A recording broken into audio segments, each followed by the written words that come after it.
সাম্প্রতিক সময়ে বাংলাদেশের হিন্দুরা অবর্ণনীয় নির্যাতনের শিকার হচ্ছেন। এই বিষয়টি আমরা ভারতের হিন্দুদের সামনে আরো ব্যাপকভাবে প্রচারের জন্য 29 জানুয়ারি আমরা মহাকুম্ভে কিছু কর্মসূচি হাতে নিয়েছি।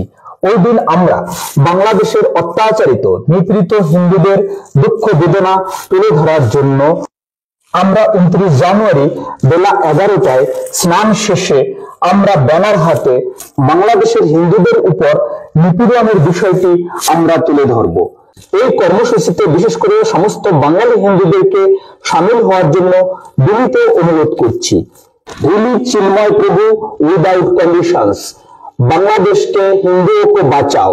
Save the Hindus of Bangladesh. বাংলাদেশের হিন্দুদের বাঁচান। পীড়িত হিন্দু কি আওয়াজ চিন্ময় প্রভুকে বাঁচাও।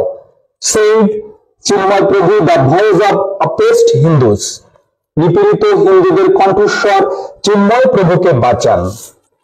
बांग्लादेश के हिंदुओं को कट्टरपंथी जिहादियों से बचाने के लिए दुनिया के सभी हिंदू एकजुट हो।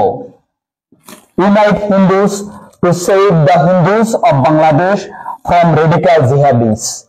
बांग्लादेशेर हिंदुদের মৌলবাদী জিহাদিদের হাত থেকে বাঁচাতে হিন্দুরা ঐক্যবদ্ধ হও। পৃথিবীর যে কোনো প্রান্তে হিন্দুরা আক্রান্ত হলে আমরা ভারতীয় হিন্দুরা যেন আওয়াজ তুলি, আমরা সবাই একজোট হয়ে আওয়াজ তুলব। তাই আসুন 29 জানুয়ারি মহাকুম্ভে স্নান শেষে আপনারা আমাদের সঙ্গে যোগাযোগ করুন। যোগাযোগের নাম্বার আমি নিচে দিয়ে দিচ্ছি।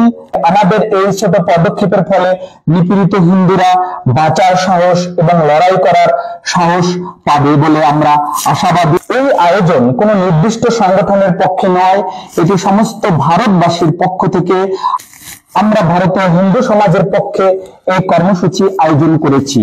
এখানে দল মত নির্বিশেষে হিন্দু হলেই আপনারা এই কর্মসূচিতে সবাই অংশগ্রহণ করবেন, এটা আমাদের বিনীত নিবেদন।